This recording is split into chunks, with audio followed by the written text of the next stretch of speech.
Dr. Alfred Golson, who has since passed, was a very unusual guy. And he told me, he said, Mr. Brown, you have cancer. I said, can you give me a second opinion? He said, yes, and you're ugly too. I said, oh my God. So I didn't have a chance to have fear because, those three words, you have cancer, three of the most feared words in 7 different languages. I saw it as a fight.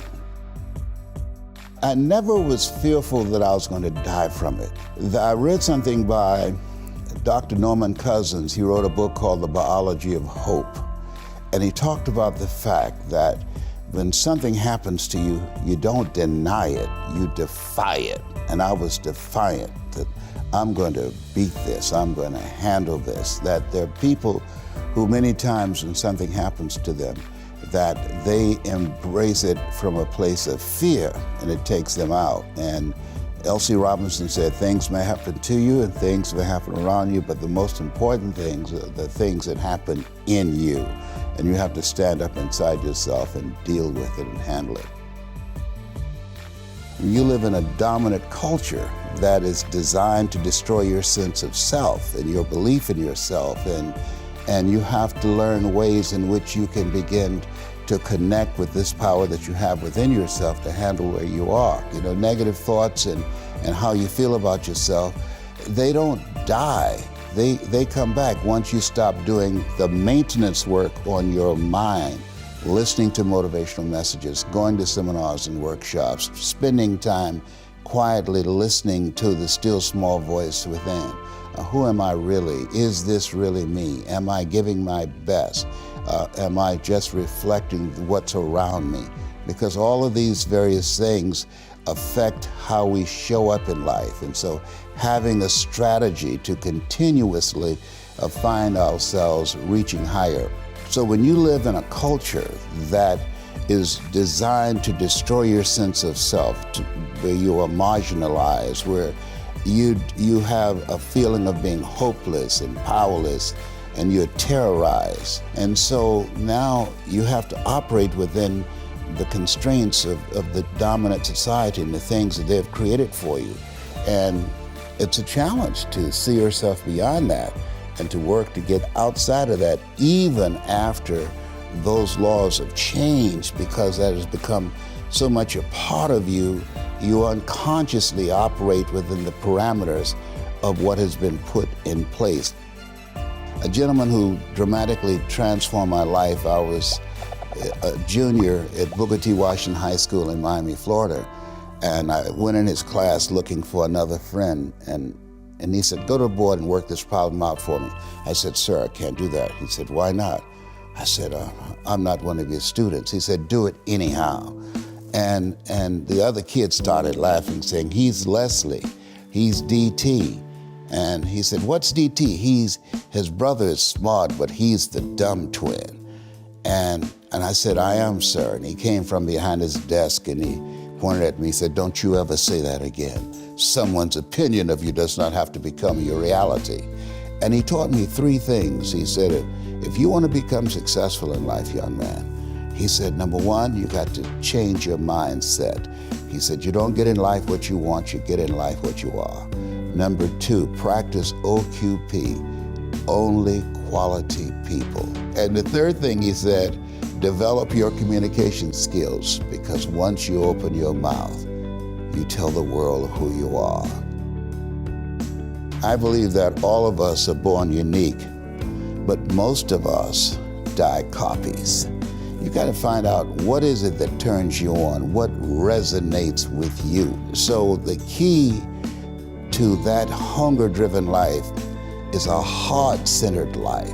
I didn't do what I'm doing for years because of my programming, because of the culture in which I was raised in. I would see other people with degrees and PhDs and MBAs and credentials I don't have, and I convinced myself I couldn't do it. But Mr. Washington, on that day, we became friends, and he taught me not only someone's opinion of you does not have to determine your reality. He said that you have to work on yourself and you have to have an unstoppable attitude, and no excuse is acceptable, and you've got to make it a priority, a non-negotiable in your life, and hold a constant vision of what it is you want to achieve. See it accomplished and go all out. Find a way to win in spite of the setbacks, in spite of the disappointments, in spite of your failures. You will fail your way to success. I have a saying, is life knocks you down, try and land on your back, because if you can look up, you can get up. And so those experiences of going after goals that's beyond your comfort zone, and having relationships that will challenge you, and surrounding yourself with coaches and mentors who can take you to a place within yourself that you can't go by yourself, because you can't read the label when you're locked in the box. Every day when I get up, my mindset is, what is it that I can do to touch and impact somebody's life today? What is it? What does that look like? Get to know yourself. That I believe that we're taught, be ye not conformed to this world, be ye transformed by the renewing of your mind. When we leave our homes in the morning, we're bombarded with over 6,000 advertising hits through Facebook, through Twitter, through Instagram, through television, through our phones, and through our communities, and through the computers. And so all of these things are impacting us every day. So if you don't have a program for your mind, then your mind is going to be programmed, and you'll find yourself doing things that you did not know, and that they affected you, that they, through marketing techniques and strategies, that they will create a thirst within you. I came up in an era that said if you built the best mousetrap, the world would be the path to your door.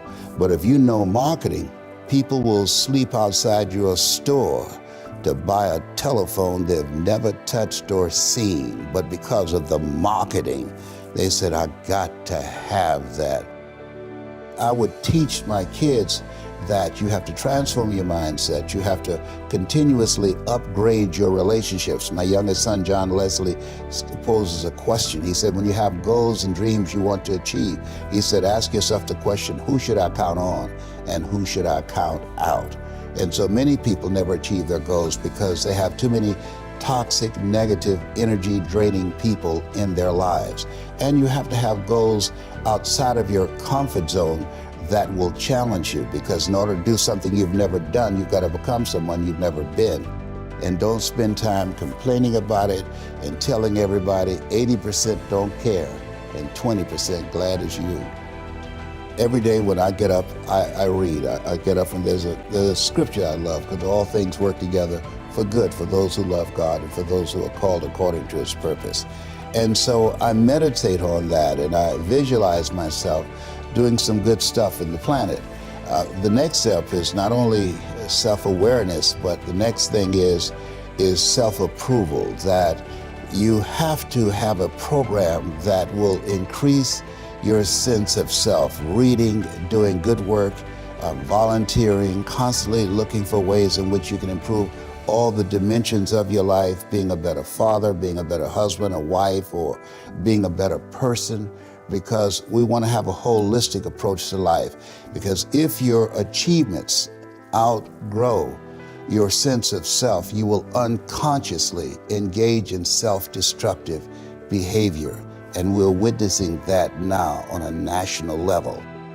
I used to sell television sets. A guy named Sam Axelrod knock on the door. Hello, hi, would you like to buy a good working television set? No money down.